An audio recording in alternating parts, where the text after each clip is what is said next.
Welcome to Facts TV News, where everything is true. Abduction fear.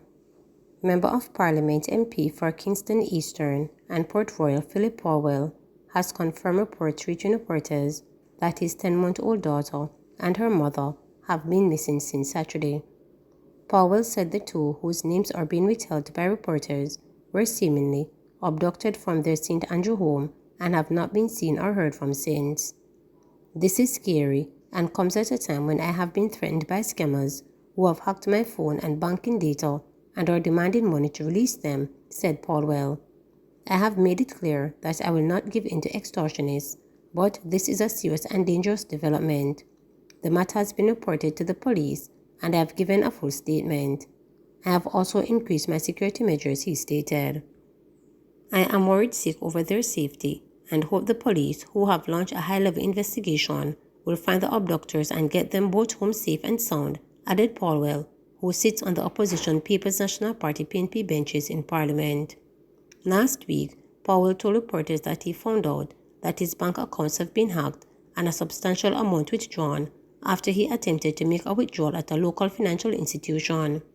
He said checks with other financial institutions at which he holds accounts show that attempts have also been made to hack them. Powell was later contacted and told that his phone had been cloned and they had access to his emails, pictures, personal and professional messages. He said the extortionists threatened to make public the information, including correspondence with his clients, unless he deposited $150,000 to an account which was provided. According to Powell, the extortion demands have been reported to the local and international investigators who have launched a probe. He told reporters that the international investigators tracked the account to which he was asked to pay the money to the United Kingdom and shut it down with some US $600,000. The veteran MP said he refused to pay and last Sunday received reports from political and personal colleagues that they had been sent email with images which were on his phone. Powell said despite the threats, he has no intention of giving in to the demands from the scammers. The police in St. James have charged a gunman who posed as a passenger and fatally shot a taxi operator in the head. Alonzo Vincent, 23, of Roseheights in the parish, was charged on Wednesday with murder, possession of a prohibited weapon, unauthorized possession of ammunition, and using a firearm to commit a felony for the September 1 killing of Maurice Anthony McLaughlin. Vincent was charged after being interviewed in the presence of his attorney. The police report that on the day in question, the taxi operator, who lived in Copperwood, St. James, was driving his grey 2013 Toyota Vaxi motor car along the Cambridge Main Road when Vincent, who was a passenger in the vehicle, reported to pull a handgun and open fire, hitting him in the head. Following the shooting, Vincent pushed the taxi operator from the vehicle onto the roadway and drove away in the direction of Retrieve in Cambridge, according to the police. Residents then found the taxi operator with a gunshot wound and assisted him to hospital, where he was pronounced dead. Shortly thereafter, concerned residents spotted McLaughlin's vehicle in the Roehampton area and alerted the police. In an attempt to escape, Vincent crashed the vehicle into a ditch off the roadway. He then fled the vehicle, leaving behind a pistol with a magazine containing cartridges, the police reported. He was subsequently apprehended by the police in the area shortly after fleeing the scene. More charges for a St. James man accused of killing homeless people. The police have increased to 2 counts the charges of murder laid against St. James resident Ronaldo Ricketts. The 25-year-old man of Westgate Hills, Montego Bay address was taken into custody last week in connection with the murders of homeless people in the parish. The police say he has been charged with the July 28 killing of an unidentified man who was discovered with stab wounds on Barnett Street in the parish. In the second case, he is accused of killing another homeless man on August 19 on St. Clifford Street. The Jamaica Constabulary Force says Ricketts provided a caution statement to detectives in the presence of his attorney, admitting his involvement in several murders in St. James. He was formally charged with 2 counts of murder following this admission. Detectives say they are intensively probing Ricketts for similar crimes in the parish.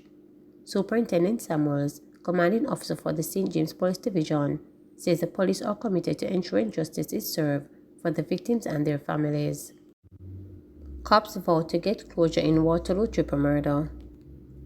Following the triple murder of a pregnant woman, her husband, and her 16-year-old son on Tuesday morning in Waterloo in Spanish Town, St. Catherine, and a confrontation between security forces and gunmen on Wednesday in the same community, cops have vowed to work harder to arrest key players in the ongoing gang war in the area.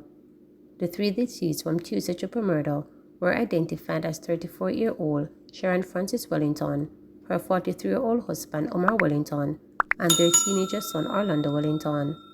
The three were shot dead inside their house with hands bound and, according to the police, were shot and their throats slashed. In relation to Wednesday's morning confrontation, which led to a fatal shooting, 2 firearms were reportedly seized. 3 people were taken into custody following the confrontation between the security forces and the now deceased gunman. The person who died Wednesday morning was named Tuesday after by investigators as a person of interest. He was on the list as Gaza Man. One of the 3 persons in custody is a brother of his. What the investigators realized during assessment was that the likelihood of reprisal was very imminent. The police and the military team intercepted what could have been another serious incident and maybe saved some lives by what they did. They are satisfied that they are on the right path in terms of the leads they are following, Senior Superintendent Stephanie Lindsay, who heads the Corporate Communications Unit, stated.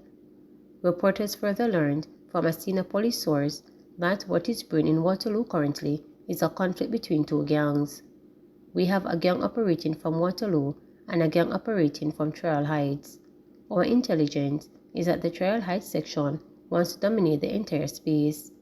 In the meantime, the police also held a press conference on Wednesday at the Enhanced Security Measures headquarters in Twickenham Park, St. Catherine, where they appealed for several persons of interest in the ongoing war to make themselves available for questioning. Investigators will not stop until there is closure for the family that was killed on Tuesday.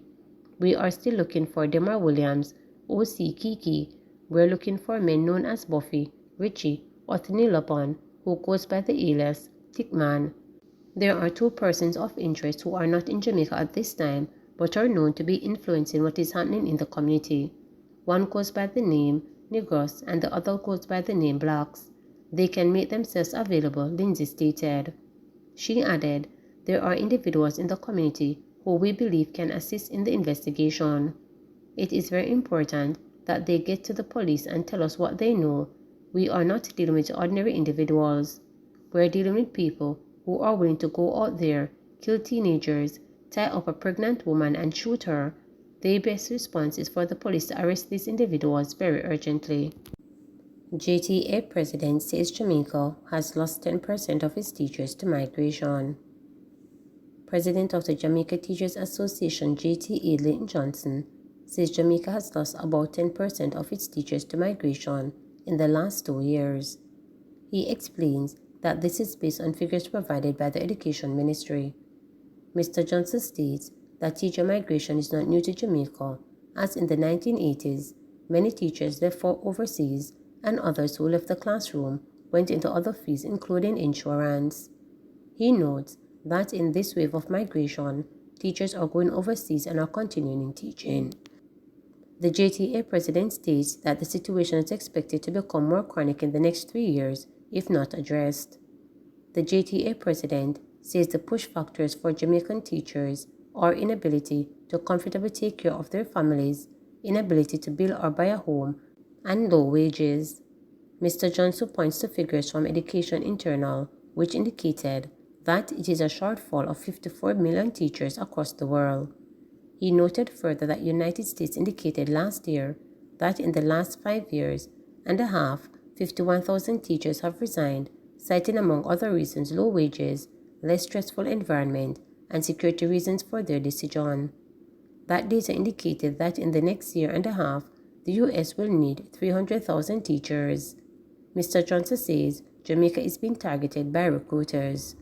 He was speaking at a meeting at the Rotary Club in New Kingston on September 8. During the last 5 years, we have once again seen a new insurgence of teacher migration. Teachers have been leaving our shores. But the difference this time around is that many of them are actually going to apply their trade in other jurisdictions in the classroom.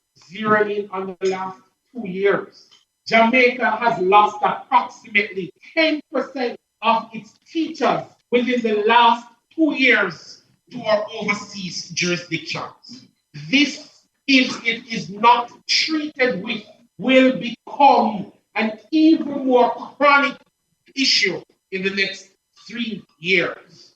Now, Jamaica being the only English speaking Caribbean country that has over 10 tertiary institutions that are exclusively teacher training institutions, have become the primary target for these overseas jurisdictions and counterparts. We sit poised in the Caribbean, just an hour and 10 minutes away from the United States of America.